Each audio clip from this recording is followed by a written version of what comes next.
vamos a hacer ahora la segunda parte de cabeza, ¿no? Que es el capítulo de cabeza, ¿no? Que es referente a los órganos de los sentidos, las regiones de los sentidos. Muy bien. Empezamos primero con la región nasal. ¿Ok? La región nasal está constituida principalmente en su superficie externa por la nariz o pirámide nasal y por dentro las fosas nasales. ¿Correcto? Simple. La nariz, pirámide nasal y por dentro las fosas nasales. Eso es la región nasal. La nariz es una estructura osteocartilaginosa, ¿correcto? Formada por 4 huesos, 2 pares y 9 cartílagos. 9 cartílagos, 1 impar y 4 pares. ¿Correcto? Los huesos son 4, 2 a cada lado. El hueso nasal, que está aquí, el hueso nasal o propio de la nariz, y esta porción de acá que corresponde al hueso maxilar o maxilar superior. Ellos forman el esqueleto, digamos, óseo de la nariz. Mientras que los cartílagos son 9. Uno impar. El único impar es este, cuyo borde anterior se ve acá. Pero es el cartílago del tabique. El tabique nasal está dividiendo por la mitad las dos fosas nasales, ¿no? Derecha e izquierda. ¿Ok? El cartílago del tabique o del septum nasal, cuyo borde anterior vemos acá. Luego tenemos los cartílagos nasales, que son 2 a cada lado, están formando principalmente la pared lateral de la nariz, ¿correcto? Nasales. Luego uno más pequeñito acá, nasales accesorios o nasal accesorio. Luego aquí, este es el cartílago alar, este es el ala de la nariz, a esto se le llama ala de la nariz. Este es el cartílago alar mayor y este pequeñito alar menor. Y aquí en la mitad posterior del ala de la nariz existe lo que llamamos el tejido fibroadiposo alar. ¿Ok? Simple. Muy bien. Por dentro, cuando uno ingresa, los orificios externos de la pirámide nasal, estos orificios se llaman narinas, con N, narinas. Cuando uno ingresa a través de la narina, de los orificios externos de la pirámide nasal, ¿correcto? Lo primero que uno se va a encontrar acá son una serie de elementos. Lo primero que uno ve acá es esto, ese reborde. Ese es el llamado limen nasi. Limen nasi, que se traduce en castellano como el límite nasal. Limen, límite, en latín, ¿no? Límite nasal. Es este reborde que vemos acá, el cual va a delimitar dos regiones. Desde la narina, es decir, el orificio externo, hasta el limen nasi, esta pequeña porción de acá, esto se llama el vestíbulo nasal. Vestíbulo nasal, ¿correcto? Por debajo, vestíbulo nasal. Y todo lo que está por encima y por detrás de la narina, eso se llama fosa nasal. Fosa nasal. ¿Y hasta dónde va a llegar la fosa nasal por atrás? Va a llegar hasta la coana. La coana es el orificio posterior de las fosas nasales y que lo comunica con la faringe. Esta porción de la faringe que se sitúa detrás de las coanas, detrás de las fosas nasales, se llama nasofaringe, ¿correcto? Simple. Muy bien. El vestíbulo nasal está revestido por piel, hay parte de piel acá y mucosa, ¿correcto? Y tiene vibrisas, pues pelitos en la entrada de la nariz. La fosa nasal, desde el limen nasi hasta la coana, está revestida por mucosa, ¿correcto? La fosa nasal derecha está separada de la fosa nasal izquierda por el tabique o septum nasal, como está escrito ahí. Bien, las fosas nasales, aquí este es un esquema, ¿no?, representativo para darle un poco de didáctica. Cada fosa nasal tiene una forma de un prisma cuadrangular, Tiene 4 paredes, una pared superior o techo, la pared inferior o piso, que corresponde a la región palatina. El piso de la fosa nasal es la región del paladar, esta región viene a ser el techo de la boca, pero es el piso de la fosa nasal, ¿correcto?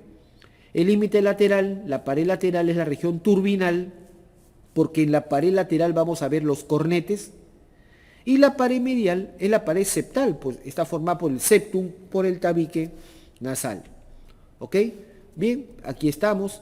El límite superior, el techo, acá lo estamos observando, el techo, ¿correcto?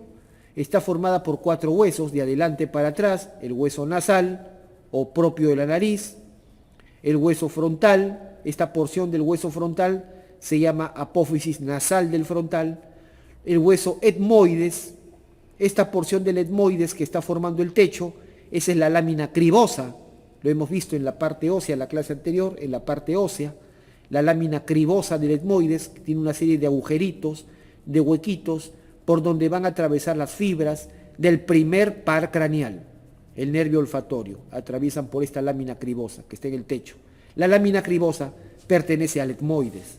Y detrás tenemos el esfenoides, especialmente el cuerpo del esfenoides, ¿correcto? Muy bien, ese es el techo.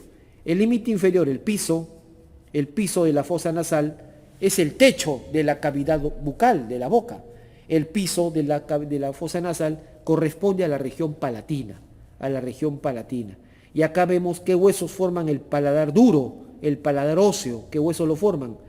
El hueso maxilar, por supuesto el derecho y el izquierdo, los maxilares o maxilares superiores, y los palatinos, el derecho y el izquierdo, los palatinos. Esta porción del maxilar se llama apófisis palatina del maxilar, y esta porción del palatino se llama lámina horizontal del palatino. Pero miren en qué proporción, no es mitad. El principal hueso que forma el paladar óseo no es el palatino, es el maxilar superior, 2/3 anteriores, y 1/3 posterior, el palatino. ¿Ok? Muy bien. La pared lateral, la pared lateral o turbinal, se le llama así porque acá están los cornetes, ¿correcto? Está formada por estos huesos que estoy mencionando acá, 6 huesos. El hueso maxilar, que está pintado acá de rosado, el maxilar o maxilar superior. El hueso unguis, pintado acá de verde, unguis o lacrimal, se ve acá. El primer cornete o cornete inferior, se le cita porque este es un hueso independiente, el primer cornete, el cornete inferior. Luego tenemos el hueso etmoides, el cual en la pared lateral de la fosa nasal tiene estos detalles. Vemos este ganchito, esto se llama la apófisis unciforme, Luego vamos a ver una formación redondeada que no se ve acá porque está oculta, esa es la bula etmoidal, es una formación redondeada, ¿correcto? Bula etmoidal. Y luego vemos acá el segundo cornete, el cornete medio, y el tercer cornete, el cornete superior. O sea, el segundo cornete y el tercer cornete, es decir, los cornetes medio y superior, pertenecen al etmoides, ¿correcto? Bien, nada más, eso es lo que vemos acá. Y luego tenemos el palatino, pintado acá de color azul, el palatino, esta es la lámina vertical o perpendicular del palatino. Y por último, aquí atrás, el esfenoides, esta formación de acá viene a ser el proceso o apófisis pterigoides del esfenoides. Ellos forman entonces la pared lateral, la pared turbinal de la fosa nasal, ¿correcto? Simple. La pared medial, el tabique, la pared medial, septum o tabique nasal, está formada por un cartílago y dos huesos. En su tercio anterior está el cartílago. Se llama simplemente cartílago del tabique, ¿no? Los maestros antiguos o clásicos le decían el cartílago cuadrangular o cartílago cuadrado del tabique. Actualmente se le dice nada más el cartílago del tabique. Está en el tercio anterior. En el tercio superior, acá se encuentra, esto es parte del etmoides. Esto es la lámina perpendicular del etmoides, que también forma el tabique. Y en el tercio posterior, aquí está el vómer, en el tercio posterior del tabique. ¿Correcto? Y así está formado el tabique nasal. Nada más, muy simple. ¿Correcto? Bien. Todos estos elementos óseos, estos elementos de hueso que hemos visto, están cubiertos, están revestidos por mucosa. La mucosa de la fosa nasal. ¿Correcto? Bien. Todos los cornetes cubiertos por mucosa tienen este aspecto, como pueden apreciar ustedes acá. Tenemos a cada lado 3 cornetes. El primer cornete inferior, que es hueso independiente. El segundo cornete, cornete medio, tercer cornete, cornete superior. Estos dos cornetes pertenecen al etmoides, como ya lo he dicho. Nótese también con suma claridad que el primer cornete, el cornete inferior es el más grande y van disminuyendo de tamaño hacia arriba. El tercer cornete, el superior, es el más pequeño, ¿correcto? Y el más posterior. Entonces claramente se nota ahí, ¿correcto? Cada cornete tiene tres partes. En cada cornete nosotros describimos cabeza en la parte más anterior, cuerpo y la cola en el extremo posterior. Cabeza, cuerpo y cola son las tres porciones de cada cornete. Los tres cornetes tienen cabeza, cuerpo y cola, de adelante para atrás. ¿Correcto? Bien, esos son los cornetes. El espacio localizado debajo de cada cornete se llama meato. Meato. Los meatos son los espacios localizados debajo de cada cornete. El primer meato, el meato inferior, se encuentra debajo del cornete inferior. El meato medio, el segundo meato, debajo del cornete medio. El tercer meato, el meato superior, debajo del cornete superior. Pero encima del cornete superior aparece un cuarto espacio. Un cuarto espacio. Esto se llama el receso suprameatal. El receso suprameatal, o también se le llama, como está escrito acá, el receso esfenoetmoidal. El receso esfenoetmoidal. Esos son los cuatro espacios entonces. Primer meato, segundo, tercer meato. Los meatos están debajo de su respectivo cornete y el espacio que está encima del cornete superior es el receso suprameatal o receso esfenoetmoidal. Bien, estos meatos, estos espacios, son importantes porque a ese nivel van a desembocar elementos importantes, ¿correcto? Por ejemplo, en el primer meato, en el meato inferior, desemboca solamente un elemento, el conducto lacrimonasal.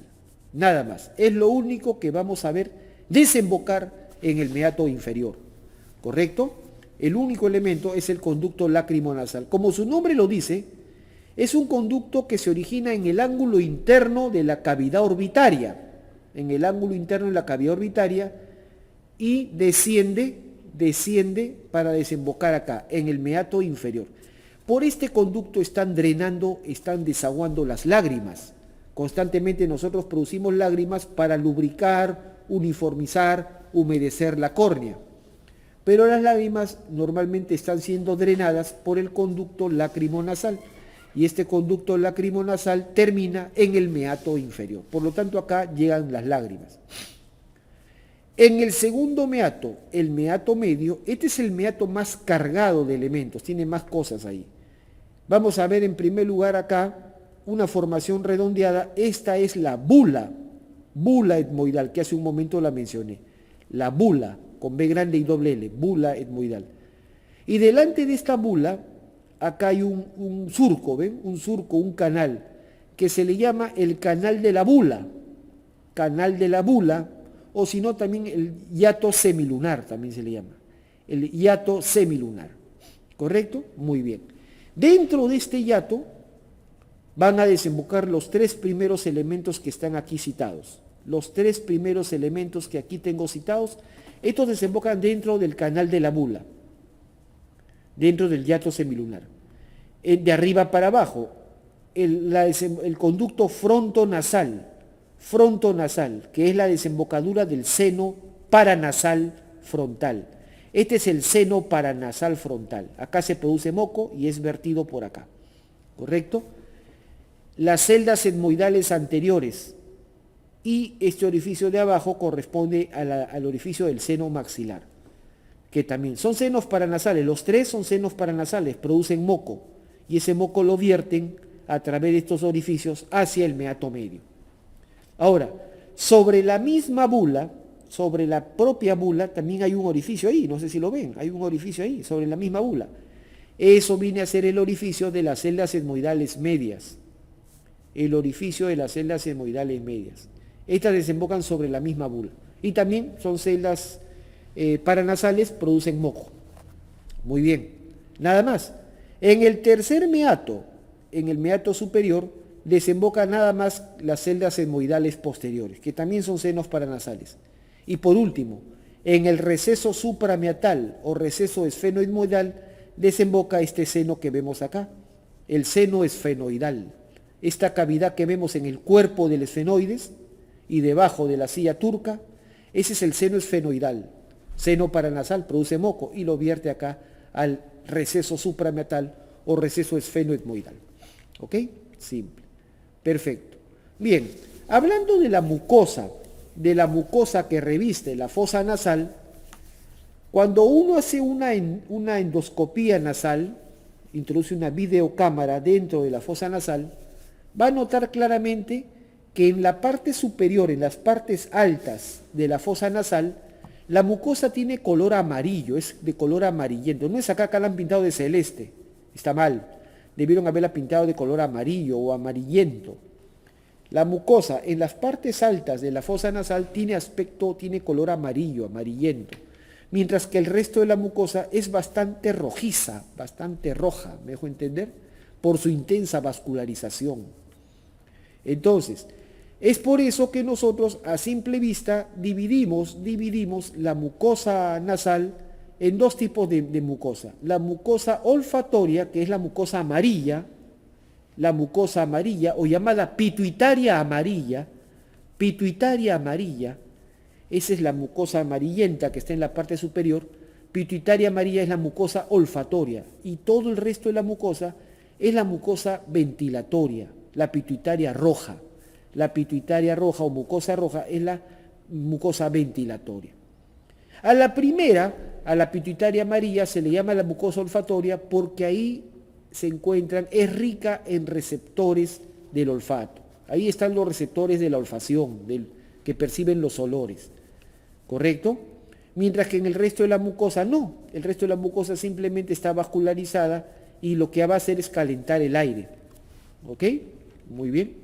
Simple. Mucosa ventilatoria y mucosa olfatoria. Perfecto.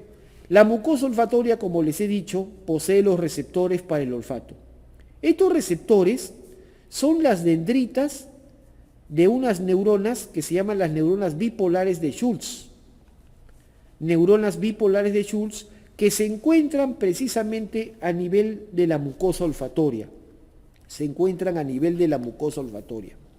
Este es el único caso, desde el punto de vista de la neurociencia, este es el único caso en el cual las mismas neuronas actúan como receptores. Las mismas neuronas actúan como receptores. Es decir, no hay otra estructura que funcione como un receptor, sino la misma neurona, a través de sus dendritas, actúa como receptor.